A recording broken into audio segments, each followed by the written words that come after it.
enslavement, and freedom. There's only one word that can take you out of one and into another, and that is deliverance. And we're going to talk about that in this video because we don't want to be a slave to debt. We want to embrace financial and monetary freedom. I'm going to tell you how to do that in this video. Let's explore.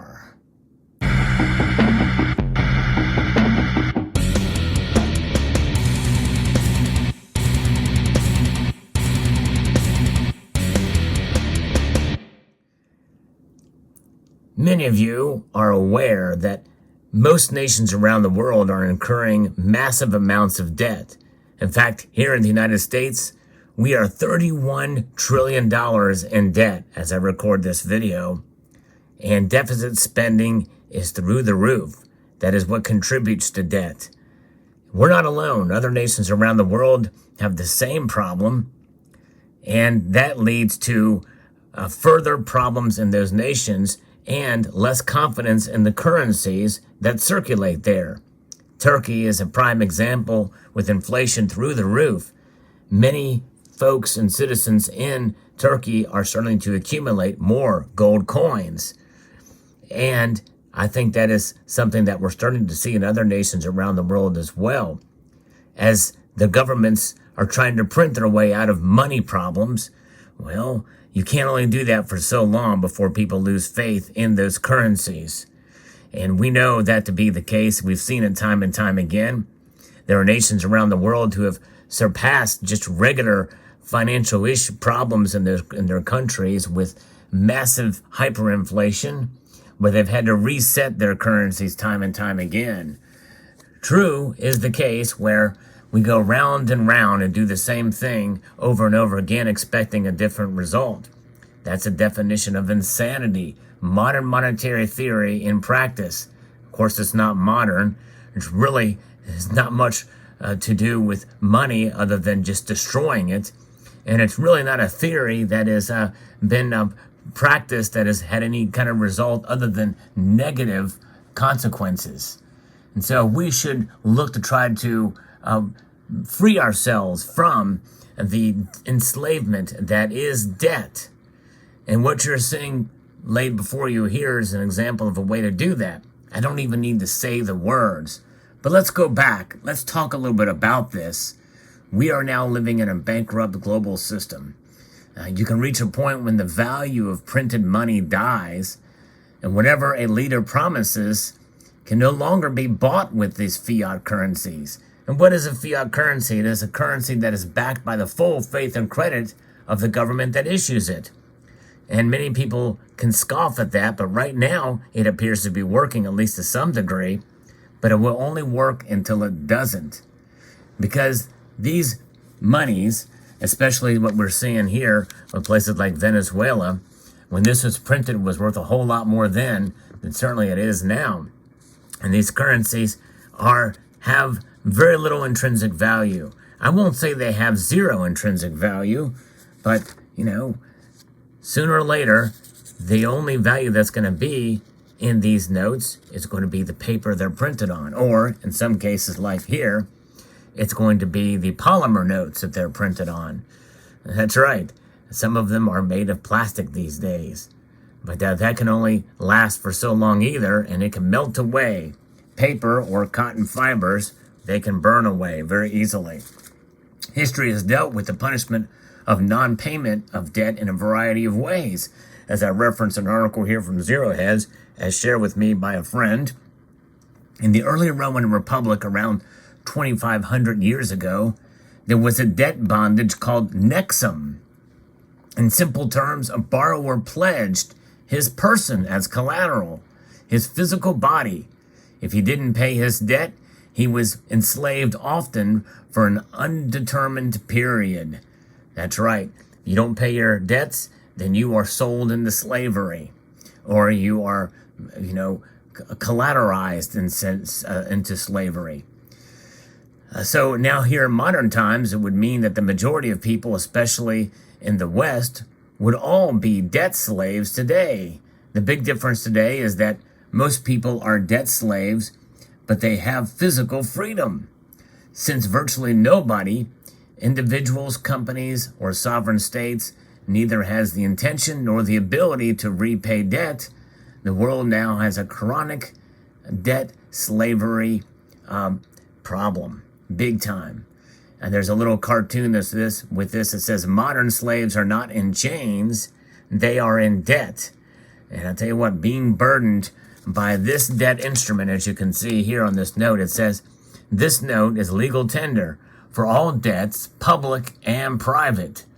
You know, when it's written there on this note itself, it is a debt instrument. It is a Federal Reserve note. But yet, this is what we utilize every single day in order to buy these. It's even worse than that, though. The playing field is totally in favor, skewed towards the banks, big business, and the wealthy. The more money you can play with, the more money you can make risk-free, as it be the case. No banker, no company management or business owner ever has to take the loss personally if he makes a mistake. Losses are socialized and profits are capitalized. Hence, I win, and I don't really take much of a loss if I lose. And, you know, that could be really more geared more towards what we see with the bailouts from government, private cooperations, and collusion in a sense. And that is really where the problem is. You know, yes, the more money you have, the less impact inflation will have on you. But regardless, in the end, it does trickle up to hurting us because inflation is a problem and it affects everybody, including the rich who may not have as much headroom in some of their companies and the like. So there is that ripple effect that could occur here. There are obviously honorable exceptions. A smaller number of Swiss banks still work with the principle of unlimited personal liability for the partners' owners. The global financial system and governments applied that principle. Imagine how different the world will look, not just financially, but also ethically. There is a problem in our system for sure, in a system where where the derivative market is absolutely insane. With such a system, we wouldn't just adore the golden calf, but human values first. And whenever we evaluate an investment proposal or granting somebody a loan, we wouldn't just look at how much we could gain personally, but if the transaction was sound, both economically and ethically, and if the risk of loss was minimal. And there are ways to definitely protect yourself and have sound monetary principles, and we should be guided by that. So let's talk about the global debt. It's $300 trillion plus $2.2 trillion of derivatives and liabilities. If you look at the last 50 years since 1971, which really was the end of the fiat currencies, or of the gold standard as we have known it from 1944 to 1971, known as Bretton Woods, globally governments and central banks have contributed to the creation of almost $300 trillion of new money, plus quasi-money in the form of unfunded liabilities and derivatives of $2.2 quadrillion, making a 2.5 trillion pounds in total. Of course, they go back and forth. I think in the subtitle there, they meant to say 2.2 quadrillion. That's pretty remarkable, amazing. So as debt explodes, the world could easily face a debt burden of 3 quadrillion by 2025 up until 2030 as the derivatives and unfunded liabilities become debt. It's going to explode from here. And really, essentially, the derivative market is the most dangerous financial weapon created. Derivatives is not a new concept or instrument. For example, during the tulipomania bubble in the Holland in the 17th centuries, it was possible to trade options on tulip bulbs. Today, the financial system has developed derivatives to become such a sophisticated instrument that virtually no financial transaction can take place without involving some sort of derivatives. But the biggest problem with derivatives is that the quants that create them don't understand the consequences of their actions. and senior management, including boards of directors, haven't got a clue of the massive risk derivatives represent. The collapse in 1998 of long-term capital management set up by Nobel Prize winners in the 2007-9 subprime crisis is a clear proof of the ignorance of the risk of derivatives. As an aside, it seems that anyone can receive a Nobel Prize today, that's for sure. Ben Bernanke has received that prize.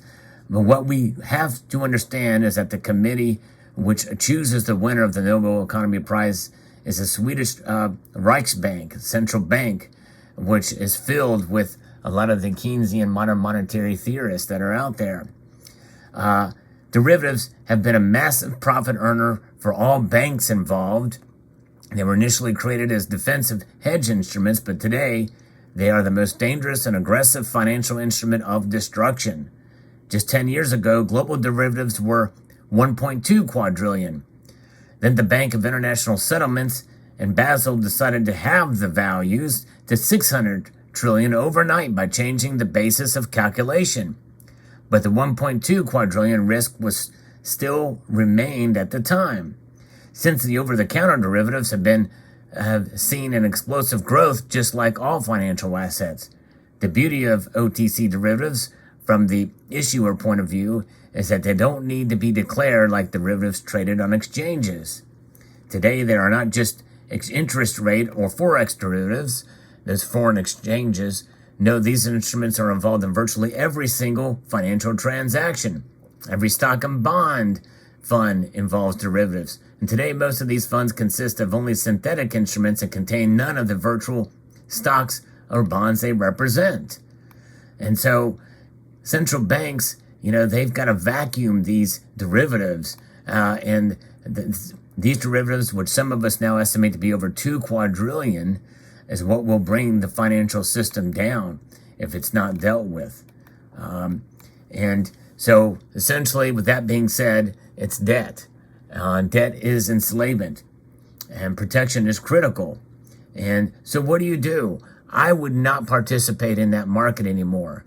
And unless the physical silver or gold is backed by the paper representations or the electronic representations, I would not buy any ETFs for any commodity out there. And I would rather have the physical. You do suffer a penalty buying the physical in so much as you're paying higher premiums. In fact, some of the highest premiums we've seen since the development of this channel. But nonetheless, it is something that you have the security of owning, and it is what it is. The amount you pay, the representation of holding one of these pieces of gold or silver in your hand represents freedom and deliverance away. So every time, a deliverance away from the debt that has been incurred. And so therefore, owning silver and gold are a way to deliver yourself from the enslavement of these debt instruments known as dollars or bolívares or pesos or pounds or whatever other currency that you may use. So you think about that. We've got over $2 quadrillion of liabilities and debt resting on $2 trillion worth of gold. The total gold ever produced in the world is $10.5 trillion. Most of the gold is in jewelry. Central banks around the world hold $2 trillion worth. So you think about that. All in total, it's $12.5 trillion worth of gold. That includes $425 billion at the $25 billion that the U.S. allegedly hold, but many people doubt that figure. And so when you look at all this with a cube that is 21.7 meters per side, that's a small amount of gold. And of course, silver, there's a lot more silver out there, but I tell you what, silver has been a monetary metal for longer and more frequently than gold or any other metal on the planet. And so it has a long history of being a monetary metal. So there you have it. And I think that's the best way to free yourself. But there is one very strong and probably the most important point I want to make in this video about buying gold and silver. Yes, it is wise to buy gold and silver to protect yourself and to remove the debt instrument and enslavement of these notes. And though I am a proponent of having some of these notes on hand in case of emergencies, those emergencies obviously that could come up, and understanding these are losing value at a rate of well above 8% as of the recording of this video. That's inflation. But nonetheless, you spend these wisely to accumulate and prepare yourself with non-perishables and have a little bit on the side in case your furnace goes out, a medical emergency, a car repair, that type of thing. So you don't need the ultimate savings for those types of things, and that is gold and silver. As you do accumulate gold and silver and deliver yourself from debt, do not go into putting yourself into debt by buying these debt-free instruments. That is gold and silver. In other words, you can create a problem for yourself, create the very problem you're working against by going into massive debt by buying these metals. Do not do that. Be fiscally wise when you purchase these. In other words, only use money after you pay your bills. There's a saying that some people say, and that is to pay yourself first. Screw that. Pay your bills first. Always pay off your debts or pay your financial obligations.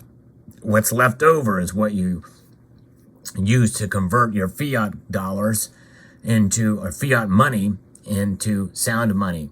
This is unsound money, and this is sound money. You want to make that conversion, but do it in an intelligent manner. Think it through. Use discretionary funds in order to make your purchases. Even as we continue to see inflation go out of control, more and more people are starting to stack gold and silver now, and that is a wonderful. But as you do that, understand you're doing a very important thing. It's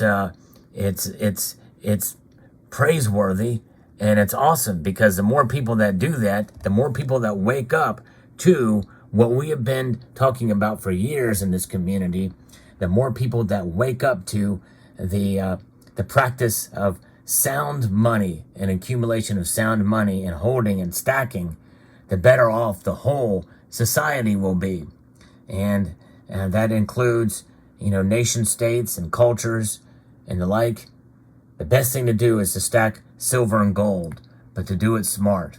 So there you go. I hope you found this video useful and insightful. I'd like to extend a multitude of gratitude to you all for taking the time to watch, and to encourage you to please rate, share, comment, and subscribe.